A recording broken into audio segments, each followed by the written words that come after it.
Hi friends, welcome back to NEET EAMCET counselling. ఈ video మీకు thumbnail చూస్తేనే అర్థమై ఉండిద్ది నీట్ జరిగిద్దా మళ్ళీ రీనీటు జరగదా అని. ఈ వీడియో ఎందుకు చేస్తున్నానంటే నేను చాలామంది చాలా పెద్ద కన్ఫ్యూజన్లో ఉన్నారు. అసలుకి ఏం జరిగింది, మెడికల్ కౌన్సిలింగ్ స్టార్ట్ అవుదా అని. ఇప్పుడైతే మెడికల్ కౌన్సిలింగ్ జరగకుండా కలకత్తా వాళ్ళకైతే స్టే ఇచ్చారు. ఇదైతే ఆంధ్రప్రదేశ్ వాళ్ళకి ఏం వర్తించదు. మీరేమీ ఏమంటారు టెన్షన్ పడొద్దు. ఇంకో విషయం ఏంటంటే, ఇప్పుడు రీనీట్ జరిగిద్దా జరగదంటే రీనీట్ జరగటానికి 50% ఛాన్సులు ఉన్నాయి.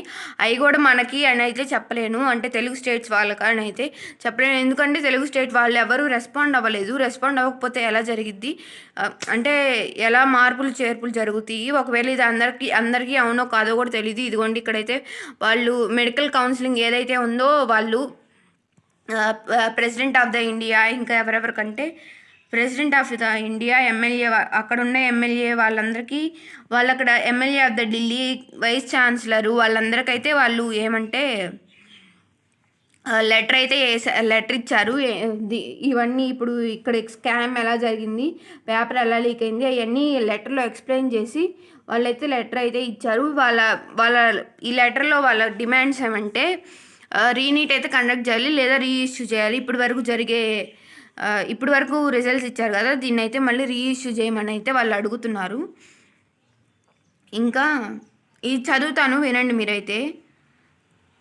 This paper was leaked in many locations by the NTA. It all refused to acknowledgement getting investigated to release central agency of CBI.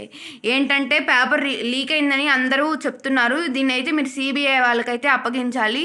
CBI investigation అయితే దీని మీద అయితే కంపల్సరీ జరగాలి. జరిగితేనే ఏదైంది తెలిసిద్ది అని అయితే చెప్పారు. ఇంకా సెకండ్ పాయింట్ ఏమంటే 67 students has scored 720 out of 720, which is unpredictable and highly unusable. 720 out of 720 అయితే మొత్తం 67 మెంబర్స్కి వచ్చింది కదా, అదైతే హైలీ అన్ప్రిడిక్టబుల్. అలా జరగడానికి అయితే ఛాన్స్ అస్సలు ఉండదు అని అయితే చెప్తున్నారు. దాన్ని కూడా మీరు గమనించుకోండి అని అయితే వాళ్ళకి లెటర్లో చెప్పారు. ఇంకా 80 students from the centre of the Haryana scored more than 718 marks with more than 80 students of the Haryana scored more than 718 marks అనమాట. 718 మార్క్స్ కంటే ఎక్కువ 80 స్టూడెంట్స్ అయితే హర్యానా సేమ్ సెంటర్లో అయితే ఉన్నారు. దాన్ని కూడా గమనించండి. ఇది కంపల్సరీ పేపర్ లీక్ అయింది కాబట్టి ఇలా జరిగింది. మీరైతే దాని మీద స్టే తీసుకోవాల్సిందే, దాని మీద ఏమంటారు చర్యలు తీసుకోవాల్సిందే అని అయితే వాళ్ళు లెటర్లో అయితే మెన్షన్ చేశారు. సెకండ్ పాయింట్ అదైతే థర్డ్ పాయింట్. తర్వాత fourth point, some students scored 718, 719, 716. It was highly impossible as a medical counseling as a paper pattern. ఆ పేపర్ ప్యాటర్న్ చూసుకున్నట్టయితే 718, 716 అలా స్కోర్ చేయడానికైతే అసలు ఛాన్స్ లేదు. కానీ ఇప్పుడు వచ్చింది మార్క్స్, దాని మీద అయితే మీరు కంపల్సరీ సిబిఐ ఇన్వెస్టిగేషన్ చేయాలి. నార్మలైజేషన్ చేశామన్నారు. ఆ నార్మలైజేషన్ చేయడానికి గల కారణాలు ఏంటి, వాళ్ళు తీసుకున్న క్రైటీరియాస్ ఏంటి, అంటే క్రైటీరియా తెలిసే ఉంటుందిలే మీకు. ఏ క్రైటీరియా మీద మీరు నార్మలైజేషన్ చేశారు, దాని గురించి అయితే మాకు చెప్పండి అని అయితే వాళ్ళు ఇంకొక పాయింట్ అయితే ఇక్కడ మెన్షన్ చేశారు. ఇంకా వచ్చేసరికి మీరు మళ్ళీ ఇప్పుడు అందరూ రియాక్ట్ అయిన తర్వాత అయితే ఒక ప్రొవిజన్ లెటర్ ఇచ్చారు. ఆ లెటర్లో టైం వేస్ట్ అయింది కాబట్టి వాళ్ళకి ఆ 718, 719 ఇచ్చామంటున్నారు. ఆ టైం ఎలా వేస్ట్ అయింది, దేని మీద వేస్ట్ అయింది, అసలు ఆ మార్క్స్ ఎందుకు ఇచ్చారు, మీరు నార్మలైజేషన్ చేయడానికి గల రీజన్స్ ఏంటి చెప్పండి అని అయితే వాళ్ళు చెప్తున్నారనమాట ఈ పాయింట్లో. నెక్స్ట్ మళ్ళీ మీరు రిజల్ట్స్ ఎప్పుడు ఇవ్వాలి, June 14th ఇస్తామన్నారు. కానీ June 14th కంటే ముందే జూన్ 4th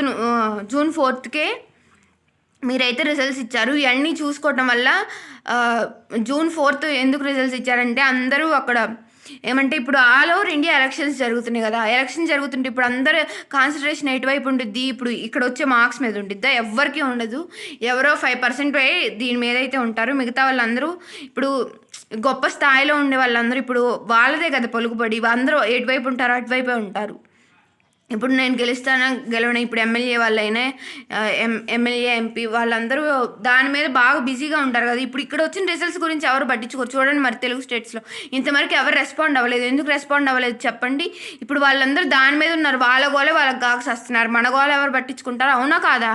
సో అందుకని మీరు అలా అలా రిజల్ట్స్ ఇచ్చారు, అసలు ఇవ్వడానికి ఛాన్స్ లేదు.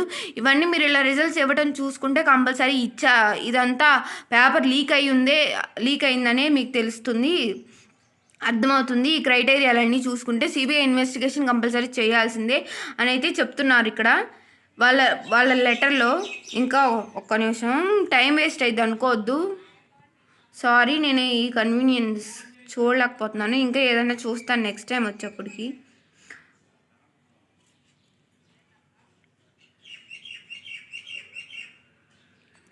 అసలుకి కట్ ఆఫ్ 2023కి 2020 ఇది నెక్స్ట్ లాస్ట్ పాయింట్ ఇదే వాళ్ళ లెటర్లో. ఇక్కడ జరిగిన సీక్వెన్సెస్ 2023కి 2024కి జరిగే కాన్సిక్వెన్సెస్ అదే ఏదైతే కట్ ఆఫ్ ఇంక్రీజ్ అయిందో అది అసలు అన్ప్రిడిక్టబుల్, అసలుకి ఛాన్స్ లేకుండా ఎక్స్ట్రీమ్ హైగా అయితే పెరిగింది. అసలు అది అలా ఎలా పెరిగిద్ది ఏంటి అని అయితే వాళ్ళు మాకైతే ఇవ్వాల్సిందే. ఇప్పుడు చూడండి మీరు, లాస్ట్ టైం ఒక అమ్మాయికి సపోజ్ నేను అన్నీ గమనించాను, అంటే కట్ ఆఫ్ ఏ లెవెల్లో పెరిగిందో చెప్తున్నాను. లాస్ట్ టైము 483 లేదా 500 మార్క్స్ ఒక అమ్మాయికి వస్తే ఆ అమ్మాయికి లాస్ట్ టైం ర్యాంక్ వచ్చేప్పటికి 1,52,000 ఉంది. అదే ఆ అమ్మాయికి ఇప్పుడు 500 మార్క్స్ వస్తే ఎంత ర్యాంక్ ఉందో తెలుసా మీకు? 1,01,000 ఉంది. అంటే ఎంత? మినిమం 50,000 ప్లస్సే అంటే కట్ ఆఫ్ ఇంక్రీజ్ అయింది. అంతమంది ఎలా ఇంక్రీజ్ అయ్యారో అసలు అంత మార్క్స్ ఎలా? ఇది కంపల్సరీ పేపర్ లీక్ అయి ఉంది. సిబిఐ ఇన్వెస్టిగేషన్ అయితే జరగాల్సిందే, సిబిఐ వాళ్ళకైతే అప్పగించాల్సిందే అని అయితే వాళ్ళు డిమాండ్స్ ఈ లెటర్లో అయితే డిమాండ్ చేస్తున్నారు. ఇంకా తర్వాత ఇంకా వాళ్ళ డిమాండ్స్ అంటే నాకు ఇది కావాలి అని అడుగుతారు కదా, ఆ డిమాండ్స్ ఏంటంటే చెప్తాను. నీ 2024 ఎగ్జామ్ ఏదైతే జరిగిందో 100 ఓవర్ ఇప్పుడు దీన్ని మొత్తం సిబిఐ వాళ్ళకైతే హ్యాండ్ ఓవర్ చేయాలని వాళ్ళ first demand. Second demand, CBI investigation తేలే వరకు ఎక్కడ ఏ స్టేట్స్లో కౌన్సిలింగ్ అయితే జరగొద్దు అని అయితే చెప్పారు. ఇప్పుడు దీన్ని బట్టి మీకు అర్థమయ్యే ఉండిద్ది. ఇప్పుడు మనకు కూడా కౌన్సిలింగ్ కంపల్సరీ లేట్ అయ్యే ఛాన్స్ అయితే 100% ఉంది. ఎప్పుడు వరకు? సిబిఐ ఇన్వెస్టిగేషన్ అయిపోయే వరకు కౌన్సిలింగ్ అయితే జరగదు ఎవరికి, తెలుగు స్టేట్స్ వాళ్ళకు కూడా. తర్వాత స్ట్రిక్ట్ పనిష్మెంట్ అయితే ఇవ్వాలి అక్కడ ఎక్కడైతే పేపర్ లీక్ అయిందో వాళ్ళకి.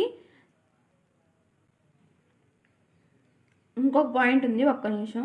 ఈ హోల్ స్కామ్ని అంతా సిబిఐ ఇన్వెస్టిగేషన్ చేసి వాళ్ళంతా కనుక్కోవాలని కోరుకుంటున్నారు అంతే. ఆ లెటర్ అయితే కంపల్సరీ ఇప్పుడైతే రీనీట్కి అయితే 50% ఛాన్స్ ఉంది.